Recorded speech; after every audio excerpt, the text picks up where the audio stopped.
Hello， 大家好，欢迎收看最新一期节目，我是小渊。今天我们来讲一件偏僻山庄的案件。这期我们不掉头发，但情节非常精彩。警方从一具被烧焦的骨骸和一个面具出发，拨开离奇谜团，掀开背后凶案。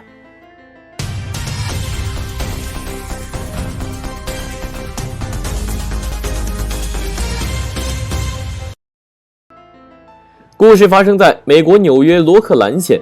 1985年，几个少年徒步者抄近路穿过一个庄园，庄园主人名叫约翰·勒杰罗斯。选择从这里抄近路，是因为他们发现里面好像没有保安。但走没多久，灌木丛中的熏肉坊吸引了他们。出于好奇，他们拨开堵住入口的枯树枝，沿着空隙走进熏肉坊。一走入地窖，便看到有个被木框压着的骨骸。几个少年猜测应该是野鹿之类的尸体。手电筒灯光照向烧黑的骨骸上，本来也不算是多恐怖的事，但看到骨骸头部有张如面罩般紧贴在脸上的黑色皮面具后，好奇气氛就完全变成惊悚。其中一名少年大喊：“这是人的尸体！”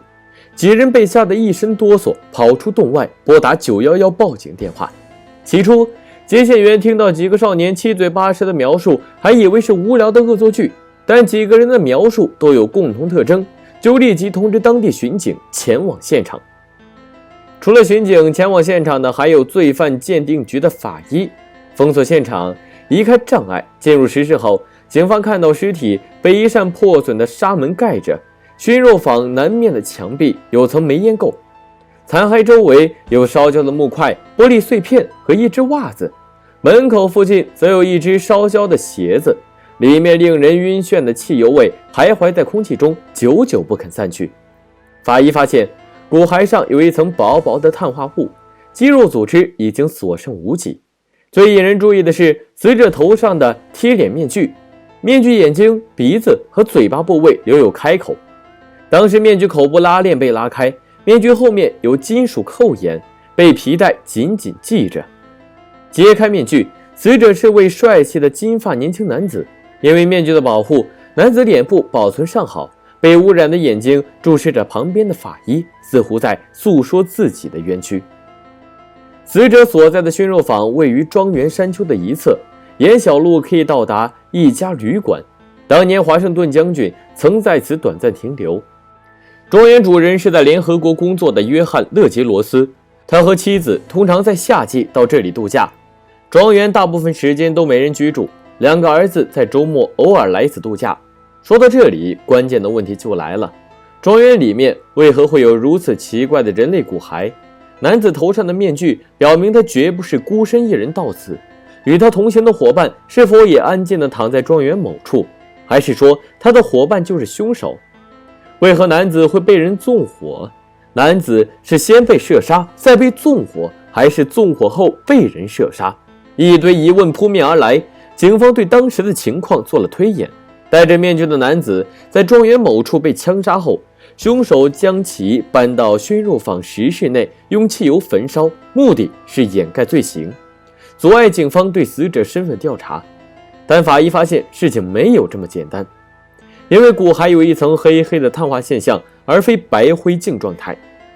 这里涉及一个法医常识，在相对较高温度下焚烧人体，人体的肌肉组织会被烧尽，留下可燃点较高的衣着物品，非常少量的肌肉组织以及骨骼组织。此时的骨骼组织大多数呈现白色，剩下的肌肉组织会被肉食动物觅食，留下动物啃食的不规则咬痕。可庄园里的骨骸上多了一层薄薄的碳化物，所以法医推断死者在第一次被焚烧后又被再一次纵火焚烧，只有这样才会使骨头变黑。为什么纵火者要返回现场再次纵火呢？这恰恰是此地无银300两。从法医学的角度来说，纵火的目的就是要彻底毁灭尸体，凶手越是想掩盖自己罪行，就会露出越多破绽。我这里多科普几句犯罪学常识。如果被害者是在生前遭遇纵火焚烧，法医检验时会发现其血液中有大量一氧化碳，鼻腔深处会呈现黑色，这是因为被害者生前挣扎时吸入大量滚热浓烟。此外，如果手脚存在没有被焚烧的皮肤，那对应部位大概率曾被捆绑。还有一点容易被很多人误解，在许多纵火案中，尸体被发现时，通常会呈现所谓的拳击手姿势。我一直以为这表明死者生前曾和凶手搏斗。例如，国外曾经发生过一起女子离奇遇害案，那名女子全身被烧焦，身体摆出拳击手状态，身上衣服标签全被剪去，案件至今没找到真相。很多网友凭借女子死亡姿势推测死因，但实际上这种说服力不强，因为身体被焚烧时，肌肉会变紧收缩，使身体弯曲，就像拳击手出拳的状态。回到我们这起案件，这个男子是谁？为何会凶手2次纵火，想把他烧成灰？起初警方觉得不太可能查出死者身份，因为指纹和器官组织样本已无法采集，庄园所在区也没有人报告年轻金发男子失踪。警方试图进行牙齿比对，但死者的齿模和美国境内所有牙医病历记录都不相符。所以案件到这里就结束了吗？当然没有，不然我也不会做这期视频了。再后来，纽约一所学院的学生维斯提突然失踪，那天之后，所有课程都不见他踪影。这和平时维斯提努力上进的作风完全相反，室友家人都无法联系到他。朋友走进他房间，发现房间内没有明显被盗痕迹和搏斗痕迹，只是布满灰尘，似乎很长一段时间没人居住。室友报警后，将寻人启事张贴在曼哈顿各处的电线杆和布告栏上。在警方指引下，家人确认庄园里的男子就是维斯提。根据周围人口供，维斯提长相帅气，打扮时髦，一直和时尚圈的人来往。正如维斯提朋友所说，要想加入一个圈子，跟适当的人出现在适当的地方是聪明的做法。同时，警方还发现维斯提是个同性恋，经常进出基友酒吧。走访调查中，一个名叫伯纳德·勒杰罗斯的男子引起警方注意。案发庄园主人正是他父亲，周围人表示伯纳德就不是省油的灯。15岁开始，家人帮满世界闯祸的他擦屁股。22岁后，这家伙痴迷变态幻想，在母亲实验室玩弄尸体。现在的伯纳德不但吸食可卡因，还和各种社会人物勾肩搭背。他常对周围人吹嘘自己的伟大经历，杀手、黑手党、缉毒警、特工等等。普通人能想到的角色，伯纳德几乎都吹过。闲暇之余，还扮成警察巡视庄园。维斯提命案发生后，伯纳德向朋友吹嘘自己杀害了维斯提，还将维斯提开膛剖腹，品尝维斯提的鲜血。奈何过于浓稠，直接吐掉。当时他的朋友都以为这家伙磕过头，又在吹。直到警方这么一问，他们才惊出一身冷汗。从发现维斯提骨骸到盘查伯纳德，又有个男子引起警方注意，一个名叫安德鲁·克里斯波的艺术品交易商。某次安德鲁别墅的报警器被意外触发，巡警在屋内盘查时无意看到一个面具。这位巡警描述，面具的嘴部有闪亮的拉链，样子很搞笑。当时他被戴在人形模特脸上，即使是女人看到也会非常心动。引起警方注意的不但有安德鲁家里的面具，他与伯纳德的关系也非常可疑。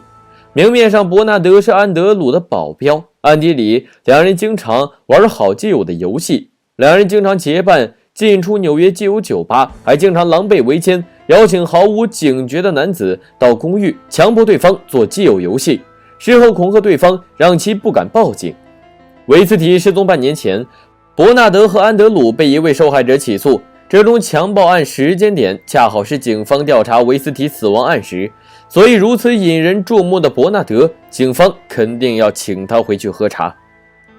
早期审讯中，伯纳德坚持自己没有杀害维斯提，还怀疑有人偷走自己庄园里的步枪，利用步枪在自己庄园杀害维斯提，然后毁尸灭迹。离开警局后，伯纳德还为警方列出一份嫌疑人名单。此后数天，伯纳德多次主动致电警方，谈论对案件的看法。负责该案的警员被他弄得一肚火，这家伙爱吹牛就算了，还几次半夜3更打电话过来跟你聊人生，不是脑子有病，就是有重大嫌疑。伯纳德讲得越多，就越让警方怀疑。在审讯和测谎中，伯纳德承认自己杀害了维斯提，当时安德鲁也在场。事情经过是这样的：2月22日当晚，和安德鲁在外面闲逛的他偶遇受害人维斯提，于是邀请他去纽约参加派对。维斯提答应了。开车前往纽约途中，安德鲁不停用各种言语羞辱维斯提。可作为基友俱乐部资深成员的维斯提，对粗口报个不停的安德鲁已经习以为常。直到安德鲁说了一句“你会回到你老家挪威”，然后被塞到棺材里，维斯提才感到不对劲。安德鲁越看越不像是开玩笑。三人到达庄园后，安德鲁拿起伯纳德别墅客厅的步枪威胁维斯提，强迫对方戴上面具，用不同的姿势做各种不可描述的事情。接着安德鲁绕到维斯提背后，对维斯提连射2枪。伯纳德被安德鲁的疯狂吓到了，他很想骂安德鲁脑子是不是有病，在自己庄园里面杀人。为躲避警方搜查，伯纳德和安德鲁两人找了一堆树枝摆成柴火堆，将汽油洒在维斯提周围，点燃后开车离开，途中还把枪支丢进河中，把维斯提衣服丢在树丛，最后返回纽约。8天后，伯纳德开始担心尸体是否被完全烧光，不安的他再次用汽油焚烧维斯提的残骸，最后洋洋洒洒离开。但聪明反被聪明误，伯纳德以为烧多一次就能将其烧成灰，但他错了。恰恰凭借骨骸上2次焚烧后留下的薄薄碳化层，让警方加大搜查力度。是那句话，人丑就要多读书。法庭中，警方不但找到那把被丢弃的枪支，还找到大量证人口供，其中最直接的证据就是维斯提遇害那天的帽子。所以伯纳德就这样被判入狱吗？当然没那么简单，不然你今天也不会认识他了。为了让当事人走出法庭，伯纳德的律师搞了一系列的骚操作。第一个骚操作算是老套路，在伯纳德被捕后，律师用伯纳德精神状态不佳的借口拖延避罪。第二个骚操作是在法庭上的辩论。伯纳德律师指出，案发时是安德鲁用刀刺杀维斯提，然后伯纳德才朝维斯提开枪。这里面有个重要的顺序关系。如果说维斯提是被刀刺杀后立即致死，然后再被开枪射杀，那伯纳德就无罪，因为这个人已经死了，但杀死他的人不是伯纳德，而是安德鲁，所以安德鲁才应该被判刑。打个比方，你爸刚买了一条中华烟回来，然后不喜欢烟味的你妈把烟丢了，然后你把装烟的礼品袋也给丢了，那你爸应该向谁追究责任呢？肯定是丢中华的你妈，而不是丢袋子的你。但法医的尸检报告完全推翻了这点，证明维斯提是生前遭遇枪击。最终，伯纳德2级谋杀罪名成立，被判终生监禁。在1985年9月审判伯纳德时，伯纳德向法庭控诉这一切都是安德鲁指使，但由于没有确凿证据证明安德鲁参与杀害过程，检方无法以谋杀罪起诉安德鲁。而安德鲁的辩护律师正是凭借这一点，向法官表示他的当事人或许的确犯下某些错误，例如毁灭证物、阻挠警方执法，但并没有动手杀害维斯提。最终，警方指控安德鲁的几项轻罪因证据不足全被撤销，但出来混的迟早还是要还的。安德鲁在此后因为故意逃税被定罪，他拥有的39幅最好的画作被银行扣押，公司宣告破产，还因为强暴他人必须入狱服刑数年。天网恢恢，疏而不漏，出来混迟早是要还的。